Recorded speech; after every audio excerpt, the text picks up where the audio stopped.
5 verse 29 says, "For everyone who has will be given more, and will have an abundance. And whoever does not have, even what he has will be taken from him." Isa pong revelation sa akin yan, nung panahon na ako po ay nire-restore ng Panginoon. May mga ibinigay pong mga kaloob sa atin ng Panginoon. Hindi man siya perfect, pero ang tanong, ginagamit mo ba sa to glorify God? So, isa pong malaking suntok po sa akin. So, at this point in time, share ko lang po yung konting talent. Konti lang po. Pero sabi nga po, anything na ginagamit mo para sa Panginoon, ibibigay niya. Susupply niya yung mga kailangan mo pa. At the same time, sabi nga, huwag natin tignan yung kahinaan natin. Tignan natin yung kalakasan ng Panginoon. Yes. So, para po sa Panginoon.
Dakilang Diyos na makapangyarihan sa lahat, maraming salamat Panginoon sa iyong kabutihan, sa iyong kadakilaan, sa iyong faithfulness Panginoon sa aming buhay. Tunay dakilang Diyos na ikaw ang Diyos na hindi nagbabago.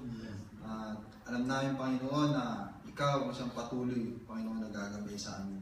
Maging Panginoon ang mga offering na amin ipinagkaloob dakilang Diyos, nihiling namin na ikaw ang siyang patuloy na bless sa mga ito. maging Panginoon sa mga kamay, Panginoon na nagbigay. Kailangan ko, Panginoon, ang patuloy mong pagpapala ay bubuhos mo, Panginoon, sa bawat isa. Gawin din, Panginoon, sa kamay na hahawak, Panginoon, ang offering na ito. Aking panalangin na ikaw ang isang patuloy na gagabay, mag-bless sa kanya upang magamit ito, Panginoon, sa ikalalawak ng Ebanghelyo. Dakilang Diyos, tinataas pa namin sa iyo, Panginoon, ang mga oras pang nalalabi sa aming pagpupuri, pananambahan sa iyo, na ikaw isang patuloy na kumilos at makuna, Panginoon, sa bawat isa. Maraming salamat, Panginoon, sa lahat ng pagpapala at patuloy mong pinagkakalob sa amin. Sa pangalan ni Jesus, ito ang aming panalangin. Amen.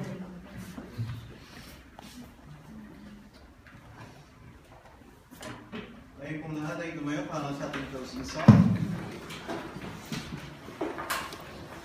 And after ito na ating worship, ito tayo ng small group.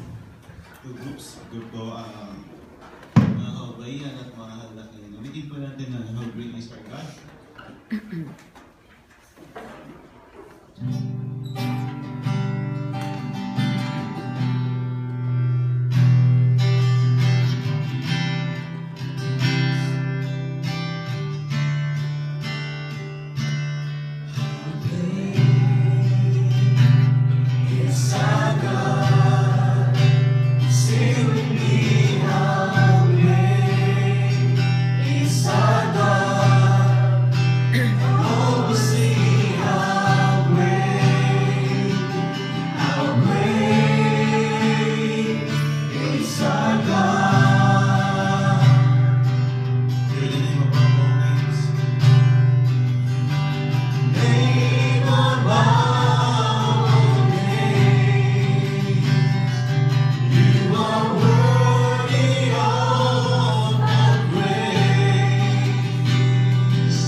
Pag-ibig mo lamang ang siyang lagi naghali sa amin upang sa gayon, lagi Panginoon, towards you, our relation with you, O God, ay siyang towards the others na maging relationship po din namin.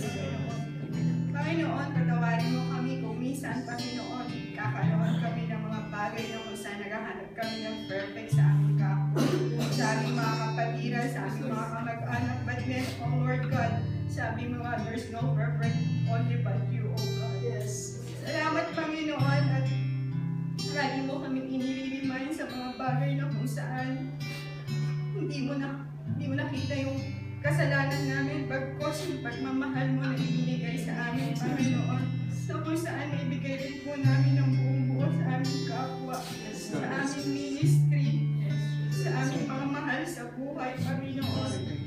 Dalangin ko, O God, na ito palaging may remind sa amin, hindi kami tumingin sa tao, hindi tumingin kami sa iyo, God. Salamat, O Lord God, dahil patuloy mo kami inire-remind sa mga bagay na kung saan may kahinaan kami, O God. Salamat, O God, dahil patuloy kang kumikilos sa bawat isa, sa bawat mga taong dinadala mo rito at natutunan namin mahalin, yakapin ang buong buo, na kahit ano pa man dahil yun ang bigay mo sa amin. Salamat, O Lord God, sa mga kapatiran na kung saan dinadala mo rito.